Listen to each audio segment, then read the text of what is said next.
The desert sun dipped low over the horizon, casting long shadows across the narrow streets of the small town. Dust swirled in the warm evening breeze, curling around the walls like whispers of secrets long kept. His job was simple on paper: blend in, gather intel, and report back. But in a place where every face hid a story and every smile masked suspicion, nothing was simple. He was called Willow, not his real name, but the name he used here, deep undercover. The arrival, the last thing he needed was to stand out. His uniform was gone, replaced by local clothes, loose shirt, worn sandals, and a scarf wrapped around his neck. His eyes, sharp and alert, scanned the crowd. He had built a life layered with lies, learning the language, customs, and the rhythm of daily life. Lieutenant Nathan Cole stepped off the beaten military vehicle with careful ease. The war had many fronts, but this one was personal. For months,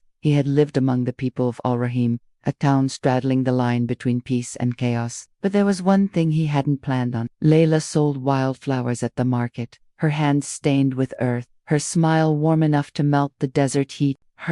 Meeting Leila, she was a florist, tall, graceful, with eyes the color of the desert sky after a storm. Nathan met her one morning when he accidentally knocked over her stall while weaving through the crowded market. The flowers tumbled like a spilled rainbow onto the dusty ground. "I'm so sorry," he stammered in broken Arabic. Leila laughed, the sound bright and unafraid. "It's all right," she said, crouching to gather the blossoms. "You must be new here." That was the start of something neither expected. Nathan listened, the weight of his secrets pressing heavier. Hidden truths over the weeks. Nathan found excuses to visit Leila's stall. He bought flowers he didn't need, learning about her dreams, her family, and the small joys that thrived amid the turmoil. Leila knew nothing of his true identity. To her, he was just a stranger, a quiet man with kind eyes and gentle hands. The name, rank, and photo stared back at her, a man she thought she knew, and yet a stranger. Nathan fought the growing feelings, reminding himself that his mission came first. But each smile from Leila was a dagger twisting in his resolve. The ties that bind. One evening,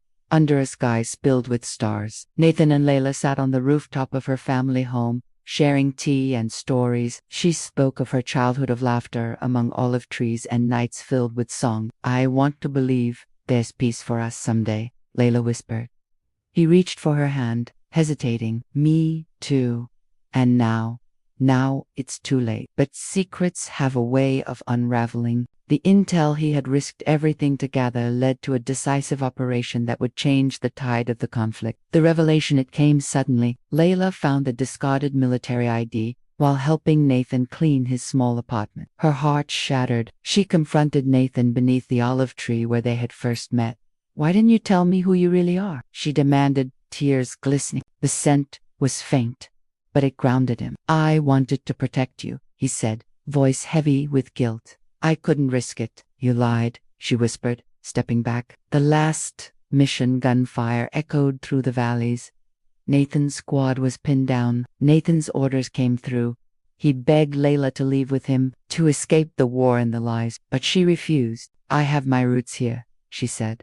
"You can't make me run." Their goodbye was silent and bitter. The ambush, the scars of war faded, but the memories lingered. The night before the operation, Nathan sat alone, clutching a single wildflower Leila had pressed between the pages of his journal. At dawn, the unit moved out. The mission was brutal. Suddenly, a mortar shell exploded nearby. When the smoke cleared, Nathan was gone. Aftermath. Leila received the news weeks later. Nathan was declared missing in action, presumed dead. She held on to the wildflower, now dried and fragile, a symbol of love lost to the ravages of war. Legacy. Years passed. Al Rahim slowly healed. Leila tended her garden, cultivating blooms that spoke of hope and resilience. One afternoon, a letter arrived. The ink faded, but unmistakably Nathan's. It spoke of love, regret, and a wish for peace. A wish that, despite the shadows, they had shared something real.